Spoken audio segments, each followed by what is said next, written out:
Lição de segunda-feira, o plano de doação sistemática. Vamos lembrar? Na lição de ontem nós falamos de que as coisas ficaram muito complicadas e aí os pregadores precisavam de uma certa subvenção para continuar vivendo e pregando. Então começou o que eles chamavam de benevolência sistemática. Eram pessoas que faziam doações, aquilo que eles tinham como lucro, como eles trabalhavam. Vamos lembrar que, na verdade, nessa época era tudo muito difícil, né? O dinheiro ele era muito caro, as coisas eram muito complicadas. Então, esse movimento que estava começando com algumas pessoas vivendo inteiramente para ele, eles sofreram bastante. Só que em 1876, um camarada chamado Ken Wright, ele publicou um artigo falando a respeito do dízimo.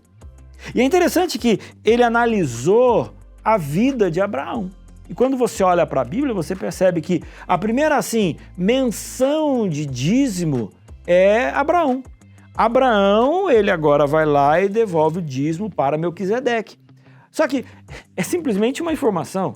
A gente não sabe como que Abraão aprendeu isso, aonde que ele entendeu que era importante devolver o dízimo, ele simplesmente fez isso.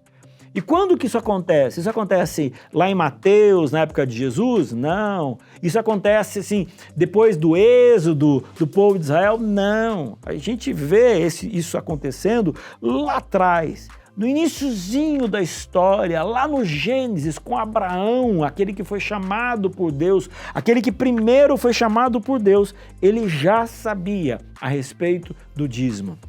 Eu fico imaginando que, de repente, desde o momento em que Adão e Eva pecaram, Deus e os anjos ensinavam para eles algumas práticas, algumas coisas.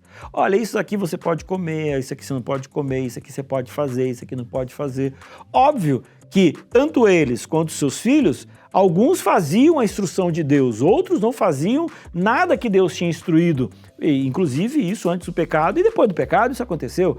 Mas eu fico imaginando, se por acaso esse conhecimento ou essa prática do dízimo não foi algo que veio lá do Éden, de Adão e Eva, passando, chegou o dilúvio, depois veio Noé, Noé passou para os seus filhos, que passou para os seus netos, que chegou até Abraão. Abraão simplesmente entendia e compreendia de que ele precisava devolver a Deus a 10ª parte daquilo que ele tinha, que era o dízimo.